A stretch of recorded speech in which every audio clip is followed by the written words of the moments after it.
My name is Kimberly Dark, and I want you to have a good time while we work on making the world a better place. In fact, I don't think there's any other way to do it. We talk about becoming the subject of our own story rather than the object of another's gaze. What are the things that keep us from doing that? Like, what is the stuff that rents space in your head when you're not just focused on your own life and your own business?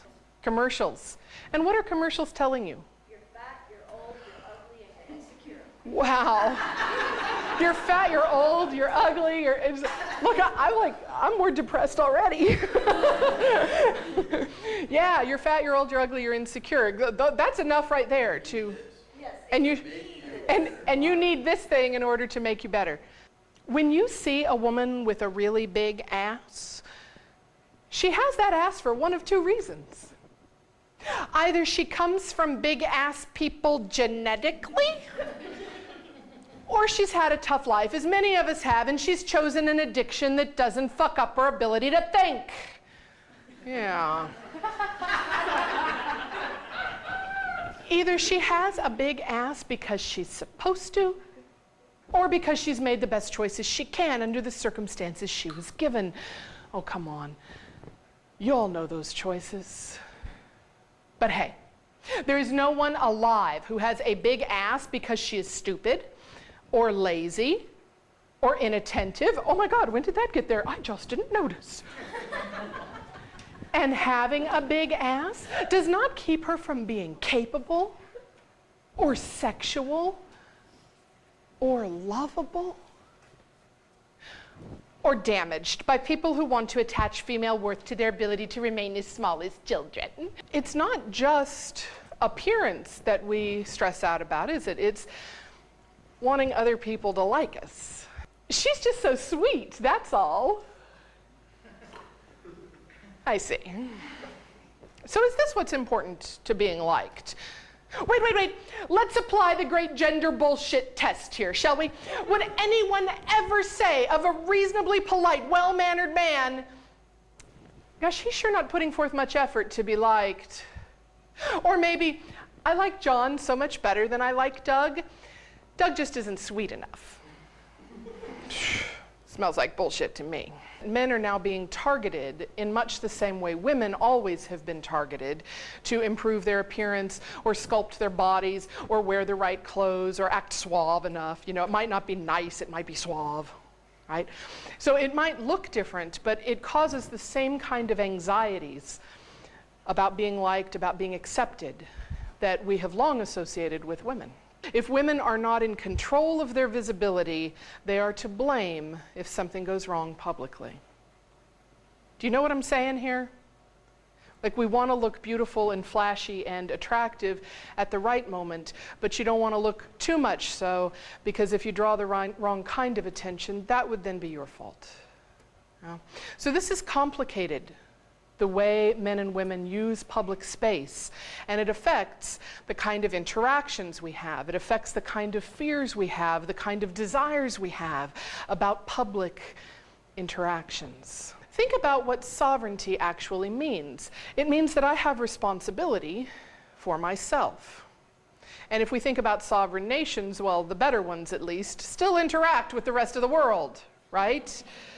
So just in that same way, I can hear and pay attention to the input that comes and happens around me without being defined by it, without letting those other voices become the guideline by which I live my life. That, folks, is a sense of personal sovereignty. I'm going to suggest 5 things, regardless of your gender, your race, your class, your sexual orientation, anything, 5 things that can help you to exercise your personal sovereignty and become the subject of your own story rather than the object of another's gaze. We tend to forget that there is no part of this culture that came about other than by people making it so. That even though the world is creating us and affecting us, we are in turn creating the world. So I'm interested in stories told from a female perspective to try to interrupt the hegemony of male storytelling. Because I do think stories told by men are stories about the human experience. I do. But I also think stories told by women are stories about the human experience as well. I am better at shining my own light in the room than anyone else ever could be. And if being nice is an important cultural lesson for women to learn, then maybe, just maybe, I am better than you at noticing the game and actually doing something about it in my real life. Because folks, it can take effort sometimes not to look for my self-worth in the approval of others. None among us can claim to be above the culture in which we were raised. I mean, I still try to raise the flag of gratuitous niceness sometimes too. I still find myself in unconscious moments humping that pole too, chanting, like me, like me, like me, and then I think, oh dear God, what am I doing? And I snap out of it. I snap out of it because I understand that when someone really likes me, it's not because I'm cute or accommodating or endlessly flattering or never make them work at all in the conversation. No! When somebody really likes me, usually it's because I'm listening. I'm interacting. I'm offering what's real about my experience, even when it's painful. And I'm looking for connection. See, I think that's likable. Hey now, it's a short list of people I want way up in my hair like that, and last I looked, you weren't on the list. A man I do not even know has a big handful of my hair and is practically massaging my scalp as he moans appreciatively that my hair is so soft. What fresh hell is this? And he acted like I wasn't even talking to him. So I added, no, really, sir, unhand me before you get hurt.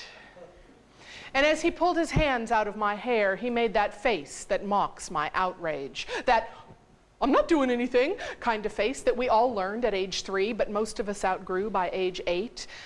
He said to his friend, whoa, if I don't stop touching her hair, she's going to slap me. And as I turned back to my conversation, no further words for him, I thought to myself, no, actually, I was going to try to break 2 of your ribs with my left elbow. Now, see, I have considered accepting the label uptight, hostile, bitch. But really, it's not appropriate. I'm really pretty jovial, pretty kind, and I like touching. Is it too much to ask that I know the person touching me? I'm going to suggest to you 5 things, and you have a little handout there. Does everybody have that? If you don't, Grace can give you one. You don't have to look at it now, you can just take it with you, but I'm going to suggest 5 things, regardless of your gender, your race, your class, your sexual orientation, anything. 5 things that can help you to exercise your personal sovereignty and become the subject of your own story rather than the object of another's gaze. First off, I would love it if you would take time every day to visualize your perfect world and then open your eyes and act as though that's the world in which you live. That simple act will change your small daily interactions and will also help reveal for you where you have personal barriers to living in the best world we could have. You know what I'm saying here? Because if I visualize that, wow, I want to live in a world where everyone gives their gifts and shines their light as brightly as possible, and I step out the front door to act that way, I might learn something about myself and some of my own barriers to doing that. So that's the first thing. The second thing is you exercise personal sovereignty by taking responsibility for all of your time and activities. Rather than feeling forced into doing things which so many of us do, make a choice. Now you might be sitting there and thinking, okay, there are certainly days I wouldn't choose to go to my job, and that stats class has sucked since week 2. And you know, you might be thinking there are definitely things I do because not because I want to. But folks, if you can connect into the bigger reasons why you want to do something, you actually are going to be more calm in carrying out what you want to accomplish.